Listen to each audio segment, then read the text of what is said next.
Everyone, welcome back to my channel. আমি প্রণতি। কেমন আছো তোমরা সবাই? আশা করি তোমরা সবাই ভালো আছো, আর আমিও কিন্তু ভালো আছি। আমার নতুন একটা ব্লগে তোমাদের সবাইকে ওয়েলকাম। তো তোমরা ভিডিওটা স্কিপ না করে পুরো শেষ অবধি দেখো, আশা করি তোমাদের ভিডিওটা ভালো লাগবে। আজ কিন্তু বেশ সকাল সকাল ঘুম থেকে উঠেছি, তার কারণ আমরা কিন্তু এক জায়গায় যাচ্ছি। আর কোথায় যাচ্ছি সেটা তো তোমাদেরকে অবশ্যই বলবো, তার জন্য কিন্তু তোমাদের ভিডিওটা পুরো শেষ অবধি দেখতে হবে। আর আমরা কিন্তু বেরিয়েছিলাম ওই 8:30 নাগাদ, আর এখন কিন্তু বেশ সকাল সকালই অনেকটা রোদ দিয়ে দেয়, আর বেরিয়ে দেখলাম প্রচুর রোদ দিয়েছে। তার কারণে কিন্তু পুরো মুখ বেঁধে আমরা চলে এসেছিলাম এই যে ভূতের রাজা দিল বর। তোমরা তো অনেকেই জানবে, কিছুদিন আগে কিন্তু ভূতের রাজা দিল বরের জন্মদিন উপলক্ষে এখানে কিন্তু 200 টাকার একটা প্যাকেজ ছিল, তো সেই টোকনই কিন্তু আমরা কাটতে এসেছিলাম। তবে এখানে কিন্তু আমরা একটা করে টোকন পেয়েছিলাম। তারপরেই কিন্তু সকালে টিফিনটা আমরা বাইরেই খেয়েছিলাম, আর আমাদের খেয়ে এতটাই ভালো লেগেছিল তাই জন্য কিন্তু পার্সেল করে একেবারে বাড়িতেও নিয়ে এসেছিলাম। আর এরপরে কিন্তু আমি আর কোনো রকম ভিডিও করতে পারিনি, একেবারে পূজাদের বাড়িতে আসার পরেই আবার কিন্তু ভিডিওটা শুরু করলাম। তবে এখন কিন্তু পূজা রেডি হচ্ছে, তার কারণ আমরা আবারও যাব বাজারে। আসলে কালকে কিন্তু আমার একটা দিদির ছেলের অন্নপ্রাশন আছে, আর ওর জন্যই কিছু গিফট আনতে যাব। তার জন্য পূজাকে আমি বললাম যে চল দুপুরবেলাতেই যাই, কারণ বিকেলে তো আবার আমরা যাব ভূতের রাজা দিল বরে। এখন কিন্তু আমি চলে এসেছি বাজারে, আর বাজারে আসার সাথে সাথেই আমাকে বাড়ির থেকে ফোন করে বলল যে এখনই বাড়ি যেতে, তার কারণ ভাইয়ের আবার স্কুলে আজকে অ্যাডমিশন আছে। আর যেহেতু ভাই গাড়ি নিয়ে যাবে তাই কিন্তু আমি আবার চলে গেলাম বাড়িতে। তবে বাড়ি আসার পর কিন্তু আমি আর কোনো রকম ভিডিও করতে পারিনি, একেবারে সন্ধ্যাবেলার থেকে আবারও ভিডিওটা শুরু করলাম। তোমরা তো সকালে দেখেছিলে যে আমরা কিন্তু টোকেন কাটতে গিয়েছিলাম ভূতের রাজা দিল বরে, আর এরপরেই কিন্তু ওখানে যাওয়ার জন্য আমি রেডি হচ্ছি। রেডি বলতে সেরকম কিছু না, এখানে কিন্তু আমি একটু লিপস্টিক পরছিলাম। আর জানো তো, এই লিপস্টিক পরার সময় কিন্তু আমাকে যত রাজ্যের হাসির কথা মনে করায়। আর তোমাদেরকে একটা কথা বলি, আমার কিন্তু লিপস্টিক পরতে আমি খুব খুঁতখুঁতে, মানে একটু উল্টোপাল্টা হয়ে গেলে আমার কিন্তু মুডটাও নষ্ট হয়ে যায়, আর কোথাও আমি যাইও না, রাগ হয়ে যায়। আর এখানে কিন্তু আমি ডুয়েল কালার করে একটা লিপস্টিক পরেছিলাম। তোমরা অনেকেই কিন্তু আমাকে জিজ্ঞেস করেছিলে যে আমি এই লিপস্টিকটা পরি কি করে, তো সেটা অন্য আর একদিন তোমাদের সাথে শেয়ার করব। এরপরে দেখো আমি কিন্তু ফাইনালি রেডি হয়ে গেছি, আর আমি কিন্তু ওয়েট করছিলাম পূজার জন্য।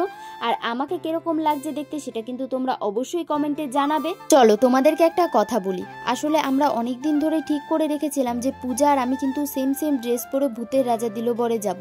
তবে আমার আর পূজার কিন্তু সেম যে ড্রেসগুলো ছিল সেগুলো অনেকবারই পরা হয়েছে, তার কারণে কিন্তু আর পরলাম না। কিন্তু একটা জিনিস আমরা ঠিক করেছি, এরপরে আমরা সেম ড্রেস কিনবো, আর যখন পরবো তখন কিন্তু অবশ্যই আমি তোমাদের সাথেও শেয়ার করব। এরপরে দেখো পূজা মহারানী এসেছে, আর ওকে আমি বললাম যে চল মা, এরপরে না হলে আমাদের কিন্তু অনেকটা দেরি হয়ে যাবে।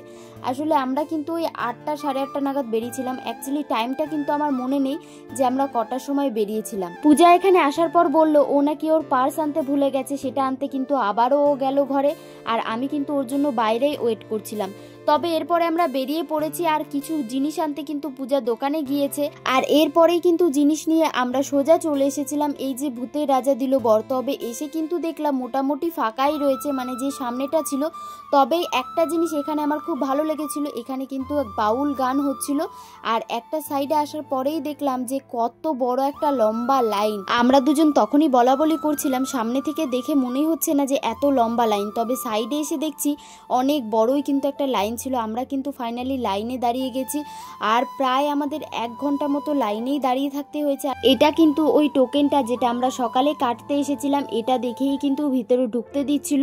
আর এরপরে একেবারে কিন্তু আমরা চলে এসেছিলাম ভেতরে। আর তোমাদেরকে বলা হয়নি যে এখানে আমরা কে কে এসেছি। এখানে কিন্তু আমি আর পূজা এসেছি, যেহেতু আমি পূজা টোকেন কাটতে এসেছিলাম তাই কিন্তু আমরা দুজনেই এসেছি। আসলে এক্সট্রা করে একটাও টোকেন দিচ্ছিল না, তার কারণে কিন্তু বাড়ির কারোর জন্য আর টোকেন নিয়ে যেতে পারিনি। তবে এরপরে কিন্তু আমরা সোজা চলে এসেছিলাম ভেতরে, আর ফাইনালি কিন্তু আমাদের খাবার দিয়ে দিল। আর এখানে কিন্তু অনেক রকমের খাবার দিয়েছিল, একটা থালি ছিল আমার, আর একটা থালি কিন্তু ছিল পূজার। চলো এরপরে তোমাদের সাথে মেনুগুলো শেয়ার করি। এখানে ছিল ডাল, দুধ শুক্তো, পাবদা মাছ, মাটন, মিষ্টি, পায়েস, আর এই যে সবশেষে চাটনি।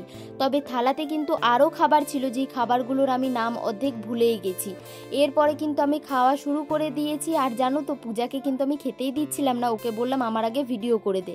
এরপরে দেখো আমার কিন্তু মোটামুটি খাওয়া হয়ে গেছে, মোটামুটি বলছি কেন, আমার খাওয়াই হয়ে গেছে। এরপরে কিন্তু আমরা সোজা চলে এসেছি বাইরে, আর এসে কিন্তু বেশ কয়েকটা ফটো তুলে নিয়েছি আমরা। আসলে আমরা যখন এসেছিলাম তখন তো তোমরা দেখতে পেলে যে অনেকটাই ভিড় ছিল, আর সেই ভিড়ের মধ্যেও কয়েকটা ফটো তুলেছিলাম। তবে এখন কিন্তু ফাঁকায় ফাঁকায় বেশ কয়েকটা ফটো আমরা তুলে নিয়েছি। এরপরে কিন্তু আমরা দুজন সোজা চলে যাব বাড়িতে। আর দেখো বেশ অনেকটাই রাত হয়ে গেছে, রাস্তাঘাট বলতে গেলে ফাঁকাই রয়েছে। তোমাদেরকে বলাই হয়নি যে এই ভূতের রাজা দিল বরের খাবারের টেস্ট কিরকম ছিল। আমার তো বেশ ভালোই লেগেছে, খুব একটা খারাপ লাগেনি। তবে বাড়িতে আসার পরেই কিন্তু আমি ভাইকে বললাম, যা তুই গিয়ে পূজাকে বাড়িতে দিয়ে, কারণ পূজাদের ওই রাস্তাটা থেকে বাড়িতে আসতে কিন্তু আমার অনেকটা ভয় লাগে। এরপরে কিন্তু সোজা চলে গেল পূজা বাড়িতে, আর আমিও কিন্তু ঘরে চলে এসেছি। আর এসে কিন্তু আমি বাড়ির সবাইকে ওখানকার ফটোগুলো দেখাচ্ছিলাম, ভিডিও দেখাচ্ছিলাম। তবে এর আগের বছরও কিন্তু আমি গিয়েছিলাম, তখন আই থিঙ্ক ছিল 19 রকমের খাবার, তবে এবার কিন্তু ছিল 20 রকমের খাবার।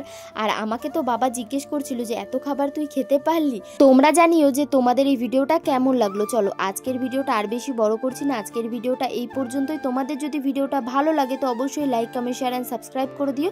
আর ফেসবুক থেকে দেখলে অবশ্যই ফলো করে দিও। চলো বাই, দেখা হচ্ছে নেক্সট ব্লগে।